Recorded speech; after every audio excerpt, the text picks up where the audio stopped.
దేవుడు నా జీవితంలో చేసిన గొప్ప కార్యాన్ని గురించి మీ మధ్యలో, మరి దేవుని ప్రజల మధ్యలో, సమాజంలో సాక్ష్యం ఇవ్వడానికి దేవుడు నాకు ఇస్తున్న ఈ అమూల్యమైన తరుణాన్ని బట్టి దేవుని స్తుతిస్తున్నాను. ఈ సంవత్సరం ప్రారంభంలో 2 వాగ్దానాలు దేవుని దగ్గర తీసుకోవడం జరిగింది. ఒకటి నా భౌతిక జీవితం కొరకు, రెండవది నా ఆధ్యాత్మిక జీవితం, నా సేవ కొరకు. ఈ 2 వాగ్దానాలు తీసుకున్నప్పుడు నా ఫిజికల్ లైఫ్ గురించి దేవుడిచ్చిన వాగ్దానం ఏంటంటే, నేను నిన్ను భద్రంగా కాపాడుతాను అన్నాడండి. కాపాడడం ఎప్పుడు కాపాడతారంటే ఏదన్నా ఇబ్బంది అయితేనే కాపాడతారు కదండి. ఆ వాగ్దానం చూడగానే అమ్మో అనుకున్నాను. కానీ మామూలుగా కాపాడ్డంట, భద్రంగా కాపాడతాడంట. కాబట్టి నాకు ఏ ప్రాబ్లము ఉండదు, ఏ డోకా ఉండదు, ఏ సమస్య వచ్చినా ప్రభు నడిపిస్తాడు అనే విశ్వాసంతో మరి వాగ్దానం తీసుకున్న దగ్గర నుండి జ్ఞాపకం చేసుకుంటూనే ఉన్నాను ఆ వాగ్దానాన్ని. మరి నాకు వివాహం అయిన తర్వాత మీ అందరికీ తెలుసు, 3 బిడ్డలను దేవుడు మాకు ఇచ్చారు. అయితే మరి ఈ డెలివరీస్ అయిన తర్వాత మరి పరిచర్యలో పరిగెత్తడం అలవాటైంది, కానీ విశ్రాంతి తీసుకోవడం అనేది అలవాటు అవ్వలేదు. ఇప్పటికీ కొంతసేపు ఎక్కువసేపు పడుకోవాలన్నా అదేదో తప్పు చేస్తున్నట్టు అనిపిస్తూ ఉంటుంది. ఎందుకంటే సేవలో పని చేయాలి, దేవుని కొరకు వాడబడాలనే ఆశ, సోమరిగా ఉండడం కానీ, ఖాళీగా కూర్చోవడం కానీ, టైం వేస్ట్ చేయడం కానీ నాకు అస్సలు ఇష్టం ఉండదు. ఈవెన్ ఫోన్లో కూడా ఎవరితోనే ఎక్కువసేపు మాట్లాడుతుంటే కూడా దేవుడు జ్ఞాపకం చేస్తాడు, నీ సమయం చాలా విలువైంది, నీ టైం వేస్ట్ చేయకని. సో అందువలన పరిచర్యలో రెస్ట్ తీసుకోకుండా డెలివరీలు అయిన తర్వాత మీరందరూ చూస్తూనే ఉన్నారు. మరి రెస్ట్ లేకుండా అలా పరిచర్యలో వాడబడుతూ ఉన్నప్పుడు ఒక చిన్న ఆరోగ్య సమస్య ప్రారంభమైందండి. నా కడుపు భాగంలో దాన్ని అంబలికల్ హెర్నియా అంటారు. అంటే కడుపులో పేగులు చిన్నగా బయటకు రావడం స్టార్ట్ అయ్యాయి. దాదాపు 3వ డెలివరీ అయినప్పటి నుంచి చిన్నగా సమస్య ప్రారంభమైంది. అప్పుడప్పుడు బాగా మరి రెస్ట్ లేకుండా ప్రయాసపడినప్పుడు, సరిగ్గా ఆహారం తీసుకోనప్పుడు, టైం టు టైం కేర్ తీసుకోనప్పుడు నొప్పి ఎక్కువైపోతూ ఉండేది. ఈ కరోనా స్టార్ట్ అయిన దగ్గర నుంచి 150 రోజుల ప్రార్థనలు, 100 రోజుల ప్రార్థనలు, ఈ మధ్య జరిగిన 40 రోజుల ప్రార్థనలో కూడా కరెక్ట్గా ప్రార్థనకు రాకముందు నొప్పి ప్రారంభమయ్యేది. ఒక్కోసారి ఎలా ఉండేదంటే పరిస్థితి, ఇక్కడ ఏదో ఒక పెద్ద పుండు ఉన్నట్లు ఉండేదండి. కానీ ఇక్కడ నిలబడి అన్నీ మర్చిపోయి ప్రభువుని స్తుతించి ఆరాధిస్తూ ఉండేదాన్ని. నిజానికి నొప్పితో భరించుకుంటూ బ్రతకడం అలవాటు చేసేసుకున్నాను నేను. కొన్నిసార్లు మనం అలాగే కదండి, కొన్ని సమస్యలు పోవని తెలిసినప్పుడు ప్రభువా పోగొట్టయ్యా, తీసేయ్యా ప్రార్థన చేసుకునేదాన్ని. కానీ నొప్పిని భరించుకుంటూ, నొప్పి రాగానే ఆపరేషన్ అని అయితే నేను ఎప్పుడు అనుకోలేదు. ప్రభువా నువ్వు స్వస్థపరుస్తావని. మరి ఇంటికి వెళ్ళిన తర్వాత ప్రార్థన చేసుకొని పడుకుంటే ఉదయానికల్లా మళ్ళీ హెల్త్ బెటర్ అవుతూ ఉండేది. అలా ముందుకు వెళ్ళిపోతూ ఉండేదాన్ని. కానీ నేను అనుకుంటాను, దేవుడు అనుకున్నాడు, నీకు నొప్పొద్దు బిడ్డ, నేను నీకు ఉపశమనం ఇస్తాను అనుకున్నాడు. హల్లెలూయా. నువ్వు ఇంకా బాగా పనిచేయాలా, నువ్వు ఇంకా బాగా నా కోసం పరిగెత్తాలి, నువ్వు నొప్పితో ఉండడం నాకు ఇష్టం లేదని ప్రభు అనుకున్నాడేమో. మరి లాస్ట్ మంత్లో మీట్ అండ్ గ్రీట్ కొరకు హైదరాబాద్ వెళ్ళినప్పుడు దైవజనులు అన్నారు, ఎందుకో నీకు ఊరికే నొప్పి వస్తుంది, ఊరికే నువ్వు బాధపడుతున్నావు, ఒకసారి చెకప్ చేయించుకో అంటే డాక్టర్స్ దగ్గరికి వెళ్ళినప్పుడు అందరూ ఒకటే సలహా ఇచ్చారండి, చిన్నగా ఉందమ్మా సమస్య, ఇప్పుడే చేయించుకుంటే ఆపరేషన్ మంచిది, లాప్రోస్కోపీ ద్వారా సర్జరీ చేస్తాము, మీకేం పర్వాలేదు, త్వరగా నయం అయిపోతుంది అని చెప్పారు. ప్రతి ఒక్కరి ద్వారా దైవజనులు కూడా అదే మాట అన్నారు. డాక్టర్స్ అందరూ కూడా ఒకే మాట చెప్పగానే నేను అనుకున్నాను, దేవుని చిత్తం, అందుకే ఎంతమంది ద్వారా దేవుడు పలికిస్తున్నాడు అని నేను గ్రహించి మరి ఆపరేషన్ కొరకు సిద్ధపడడం జరిగింది. ఆపరేషన్ కొరకు సిద్ధపడిన తర్వాత మరి 3 డెలివరీస్ నాకు నార్మల్ డెలివరీస్ అండి. పెద్దగా ఆపరేషన్ లేవి ఇప్పటివరకు నా జీవితంలో నాకు జరగలేదు. సో ఆపరేషన్ అంటే ఏంటి అనేది నాకు తెలీదు. సో ఆపరేషన్కి వెళ్ళబోయే ముందు సాతాను ముందుకొచ్చి అపవాది భయపెట్టేవాడు. అపవాది భయపెడతా ఉంటాడు కదా, వాడు ఏం చేయలేడు కానీ భయపెడతాడు. అపవాది వచ్చి ఇలా అవుతుందేమో, అలా అవుతుందేమో అని చాలా భయపెడుతూ కృంగదీయడానికి ప్రయత్నం చేస్తూ ఉండేవాడు. అయితే ఆ సమయంలో అపవాది మీద నేను వాడిన ఒకే ఆయుధం దేవుడిచ్చిన వాగ్దానం. హల్లెలూయా. సాతానా నువ్వు ఏమన్నా చెప్పు, నన్ను భద్రంగా కాపాడుతానని వాగ్దానం చేసిన యేసే నాకు ఉన్నాడని చెప్పానండి. హల్లెలూయా. సో దేవుడిచ్చిన వాగ్దానాన్ని చేత పట్టుకొని ధైర్యంతో ముందుకు వెళ్ళడానికి దేవుడు సహాయాన్ని అనుగ్రహించారు. డాక్టర్ చిన్నబాబు గారని అపోలో హాస్పిటల్లో చాలా బెస్ట్ డాక్టర్ అండి. మరి ఆయన రోబోటిక్ సర్జన్, చాలా గొప్ప, మరి డాక్టర్ మాత్రమే కాదు, గొప్ప దేవుని బిడ్డ కూడా, దేవుని సేవ కూడా చేస్తున్నారు ఆ డాక్టర్ గారు. ఆయన ఎంతగానో సపోర్ట్ చేశారు. డాక్టర్ రజనీష్ రెడ్డి గారని ఆయన సీనియర్ సర్జన్. మరి ఆయనకైతే నిజంగా విశ్వాసం అయితే లేదు దేవుని మీద, కానీ ఆయన సిస్టర్ జాన్ వెస్లీ గారు వాక్యాలు చూస్తూ ఉంటారంట. ఆయన కూడా ఎంతో మరి ఒక సొంత మనుషుల్లాగా చిన్నబాబు గారు కానీ, రజనీష్ రెడ్డి గారు కానీ, వాళ్ళు దగ్గర ఉండి నా సర్జరీ అంత మంచిగా చేయడానికి దేవుడు సహాయం చేశారు.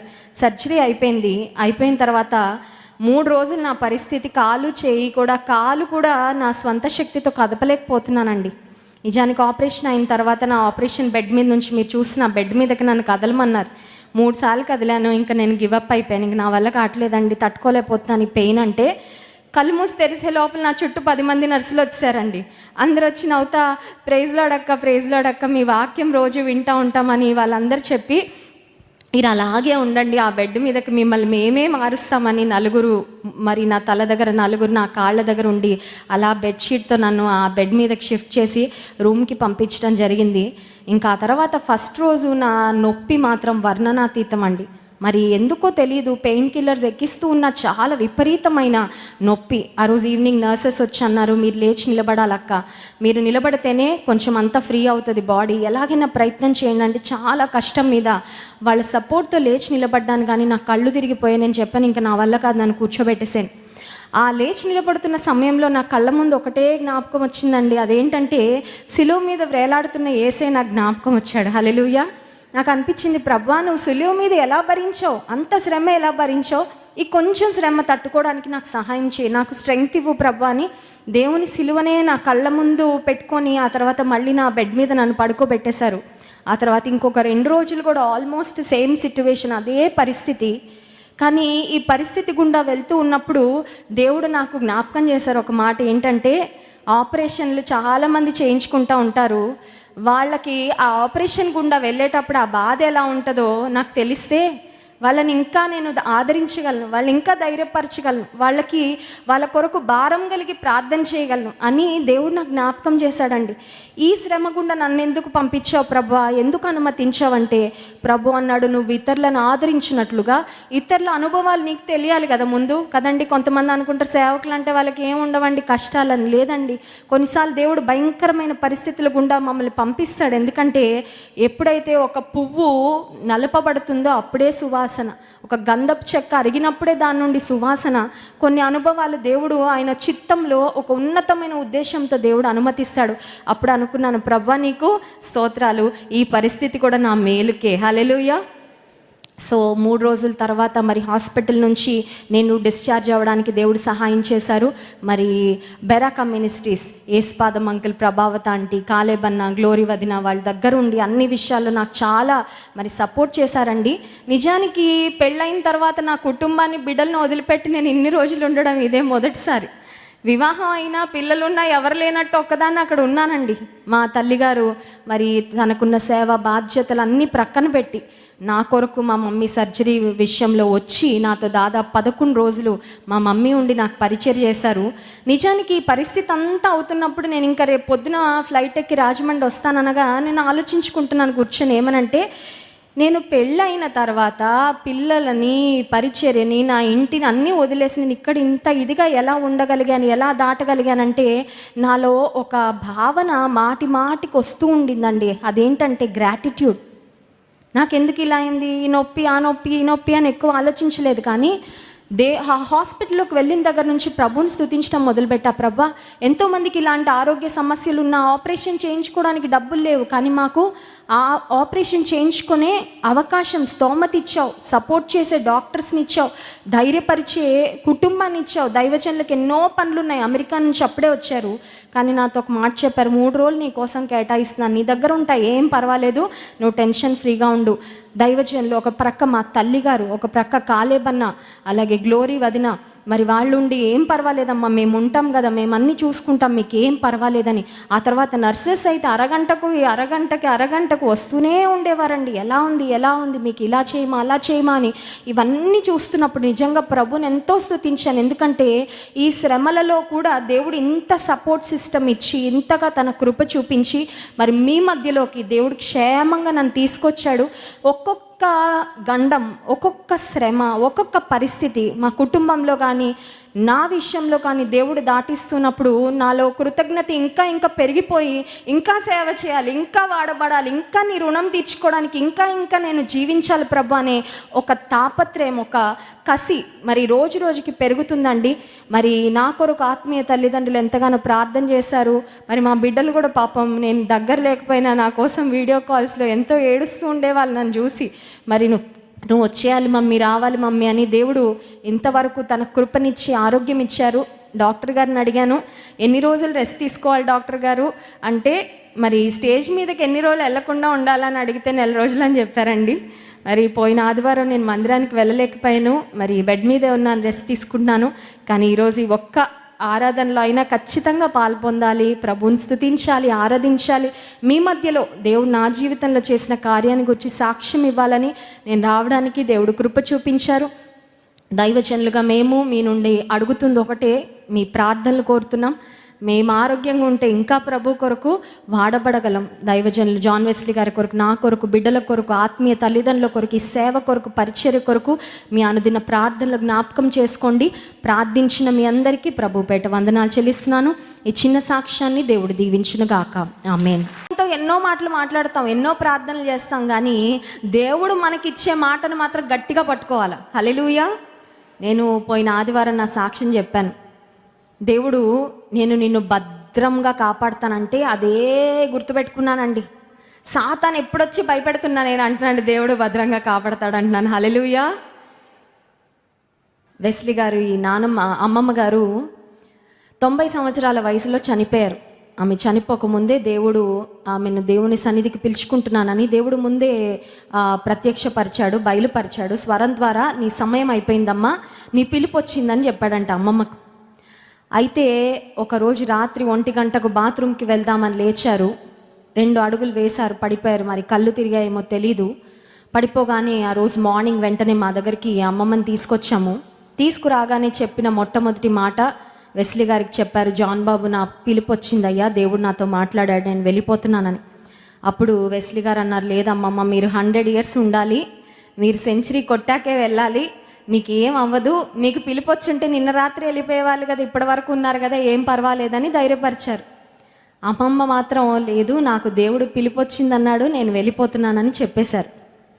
చెప్పిన తర్వాత హిప్ దగ్గర ఎముక విరిగిపోయింది.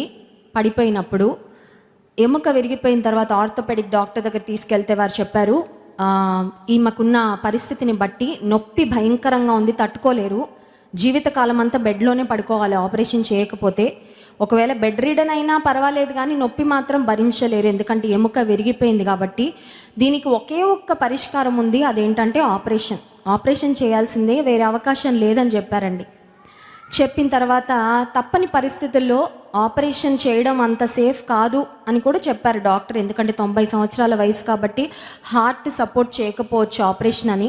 కానీ తప్పని పరిస్థితుల్లో వారి కుమారుడు సంతకం పెట్టారు అంకుల్. ఆ తర్వాత ఆపరేషన్ తీసుకువెళ్ళారు. ఆ రోజు ఆదివారం సాయంకాల సమయంలో ఆపరేషన్ అండి. ఆ రోజు జాన్ వెస్లీ గారు చెన్నై వెళ్ళాలి, టీం మెంబర్స్ ఆల్రెడీ వెళ్ళున్నారు, ప్రయాణ ఏర్పాట్లు అయిపోయాయి, కానీ సడన్గా నాతో అన్నారు, నేను వెళ్ళట్లేదు చెన్నై అన్నారు. నేను అన్నాను, టికెట్స్ అన్నీ బుక్ చేసుకున్నారు కదా, టీం అందరూ ఆల్రెడీ వెళ్ళున్నారు, మీరు వెళ్ళాలంటే లేదు, నాకు నడిపింపు లేదు, నేను అమ్మమ్మ దగ్గర ఉండాలి ఖచ్చితంగా, నేను వెళ్ళట్లేదని చెప్పారు. సరే, దైవజనికి దేవుడు ఏ నడిపింపిస్తే ఆ నడిపింపు ప్రకారం ముందుకు వెళ్ళాలని నేను మౌనం అయిపోయాను. ఆ తర్వాత ఆపరేషన్ మొదలైందని ఫోన్ వచ్చింది. ఆపరేషన్ అయిపోయే టైంకి మన ఇద్దరం వెళ్ళాలి హాస్పిటల్కి అని చెప్తే ఇద్దరం బయలుదేరి వెళ్ళామండి. వెళ్ళిన తర్వాత ఆపరేషన్ బాగానే జరుగుతుంది. ఇంకొద్దిసేపట్లో పేషెంట్ని రూమ్కి మూవ్ చేస్తారు. మీరు ఏమైనా ఇడ్లీ కానీ ఏదైనా తెప్పించి పెట్టండి రెడీగా అంటే అది కూడా తెప్పించి పెట్టి రెడీగా ఉన్నాం. ఇంత లోపల సడన్గా ఒక కాల్ వచ్చింది, వీరికి సంబంధించిన వారు ఎవరైనా ఉంటే అర్జెంటుగా రావాలి అని. జాన్ వెస్లీ గారు అలాగే వారి మామయ్య గారు ఇద్దరు పరిగెత్తుకుంటూ వెళ్తే డాక్టర్ చెప్పారు, హార్ట్ సపోర్ట్ చేయలేదండి, ఆపరేషన్ జరుగుతున్నప్పుడు గుండె రక్తాన్ని పంప్ చేయలేకపోయింది 90 సంవత్సరాల వయసు కాబట్టి, అందుకని దీన్ని ఏమంటారంటే టేబుల్ డెత్ అంటారంట. అది ఆ వర్డ్ నేను అదే మొదటిసారి వినడం, నేను మెడికల్ డాక్టర్ని కాదు కాబట్టి అవన్నీ నాకు తెలీదు. టేబుల్ డెత్ అనే మాట అది ఫస్ట్ టైం విన్నానండి. టేబుల్ డెత్ అంటే ఏంటంటే ఆపరేషన్ అవుతున్నప్పుడే పేషెంట్ చనిపోవడం అంట. టేబుల్ డెత్ జరిగింది, ఐఎమ్ వెరీ సారీ అని డాక్టర్ గారు చెప్తే జాన్ వెస్లీ గారు అన్నారు, ఎంతన్నా మేము ఖర్చు పెడతామండి, ఎన్ని ప్రయత్నాలు చేయగలరో చేయండి అని చెప్తే మా ముందే అన్ని ప్రయత్నాలు చేశారు. ఆమె దేవుని రాజ్యానికి వెళ్ళిపోయారు. ఇది జరిగి ఒక 3 సంవత్సరాలు అయిపోయింది. నేను ఆపరేషన్కి వెళ్తున్నాను అనగానే అపవాది నా ముందుకొచ్చి టేబుల్ డెత్ అని ఒక మాట ఉంటుంది, నీకు గుర్తుందా అంటుంది. అర్థమైందండి, ఆ టేబుల్ డెత్ అని నేను ఎప్పుడో మర్చిపోయాను. అది అప్పుడు జరిగినప్పుడు తెలుసుకున్నాను, ఓహో ఇట్లా ఒకటి ఉంటుంది అనమాట, ఆపరేషన్ మధ్యలో పేషెంట్ వెళ్ళిపోతారని.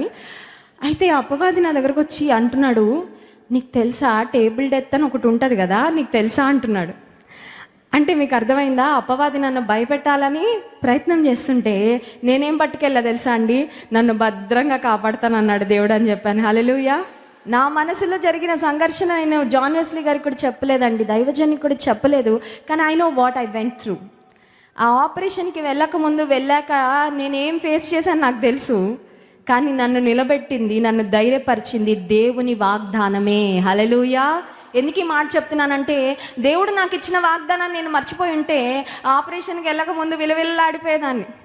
ఒక నెట్లో చిక్కుపడిన ఒక పక్షి చూడండి, వేటగాని చేతిలో పక్షి చిక్కుపడితే అది ఇంకా విలవిల్లాడిపోతూ ఉంటుంది. అలా వెళ్ళలేదండి, నేను చాలా ధైర్యంగా వెళ్ళాను. హల్లెలూయా. దావీదు అంటున్నాడు దేవుని